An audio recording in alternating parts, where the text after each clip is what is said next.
আসসালামু আলাইকুম। কেমন আছেন বন্ধুরা? আজকে শুনতে চলেছি আবু হুরায়রা ও এক জিনের গল্প। আবু হুরায়রা রাদিয়াল্লাহু থেকে বর্ণিত, তিনি বলেন, এক রমজান মাসে রাসূলুল্লাহ সাল্লাল্লাহু আলাইহি ওয়াসাল্লাম আমাকে যাকাতের সম্পদ রক্ষা করার দায়িত্ব দিলেন।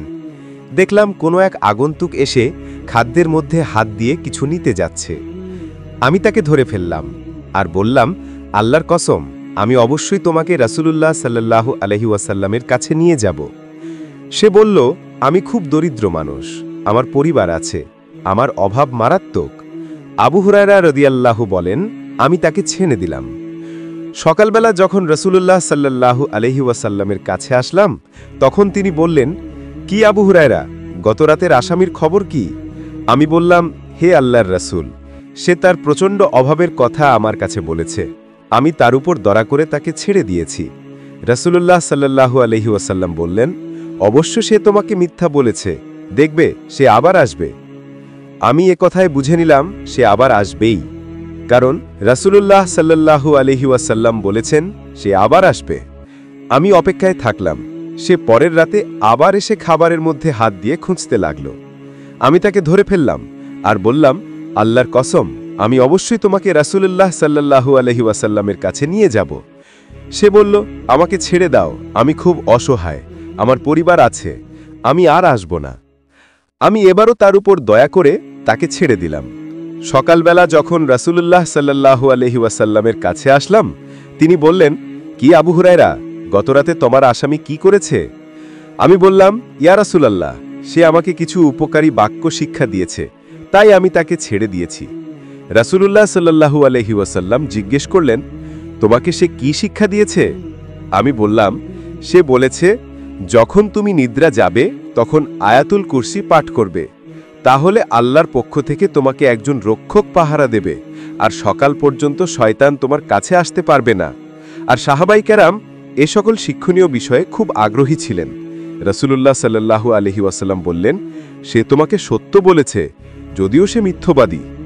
হে আবু হুরায়রা, গত 3 রাত যার সাথে কথা বলেছ, তুমি কি জানো সে কে? আবু হুরায়রা বলল, না, আমি জানি না। রাসূলুল্লাহ সাল্লাল্লাহু আলাইহি ওয়াসাল্লাম বললেন, সে হলো শয়তান। বর্ণনা বুখারী। এই হাদিস থেকে আমরা যা শিখতে পেলাম তা হলো, 1. জনগণের সম্পদ পাহারা দেওয়া ও তা রক্ষা করার জন্য আমানতদার দায়িত্বশীল নিয়োগ দেওয়া কর্তব্য। আবু হুরায়রা ছিলেন একজন বিশ্বস্ত আমানতদার সাহাবী। 2.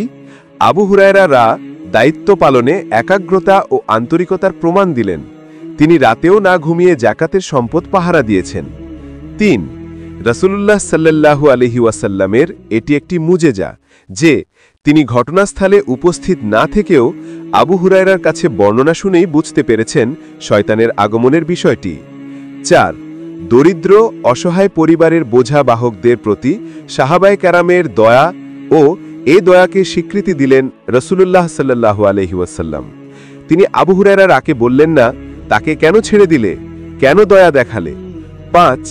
সাহাবায়ে কেরামের কাছে ইলম বা বিদ্যার মূল্য কতখানি ছিল যে অপরাধী শয়তান যখন তাকে কিছু শিখাতে চাইল তখন তা শিখে নিলেন ও তার মূল্যায়নে তাকে ছেড়েও দিলেন। 6. খারাপ বা অসৎ মানুষ ও জিন শয়তান যদি ভালো কোনো কিছু শিক্ষা দেয় তা শিখতে কোনো দোষ নেই, তবে কথা হলো তার ষড়যন্ত্র ও অপকারিতা সম্পর্কে সচেতন থাকতে হবে। যেমন রাসূলুল্লাহ সাল্লাল্লাহু আলাইহি ওয়াসাল্লাম বললেন, সে তোমাকে সত্য বলেছে, তবে সে মিথ্যুক। এ বিষয়টিকে শিক্ষার একটি মূল নীতি হিসেবে গ্রহণ করা যায়। 7. জিন শয়তান মানুষের খাদ্য খাবারে হাত দেয়, তা থেকে গ্রহণ করে ও নষ্ট করে। 8. আয়াতুল কুরসি একটি মস্ত বড় সুরক্ষা, যারা আমল করতে পারে তাদের উচিত এ আমলটি ত্যাগ না করা। রাতে নিদ্রার পূর্বে এটি পাঠ করলে পাঠকারী সকল প্রকার অনিষ্টতা থেকে মুক্ত থাকবে ও জিন শয়তান কোনো কিছু তার উপর চড়াও হতে পারবে না। 9. আয়াতুল কুরসি হল সূরা আল বাকারার 255 নং এই আয়াত। অর্থ, আল্লাহ, তিনি ছাড়া কোনো ইলাহ নেই, তিনি চিরঞ্জীব, সুপ্রতিষ্ঠিত, ধারক, তাকে তন্দ্রা ও নিদ্রা স্পর্শ করে না, তার জন্যই আসমানসমূহে যা রয়েছে তা এবং জমিনে যা আছে তা। কে সে যে তার নিকট সুপারিশ করবে তার অনুমতি ছাড়া? তিনি জানেন যা আছে তাদের সামনে এবং যা আছে তাদের পেছনে, আর তারা তার জ্ঞানের সামান্য পরিমাণও আয়ত্ত করতে পারে না, তবে তিনি যা চান তা ছাড়া। তার কুরসি আসমানসমূহ ও জমিন পরিব্যাপ্ত করে আছে, এবং এ দুটোর সংরক্ষণ তার জন্য বোঝাও হয় না, আর তিনি সুউচ্চ, মহান। ভিডিওটি ভালো লাগলে লাইক কমেন্ট করতে ভুলবেন না।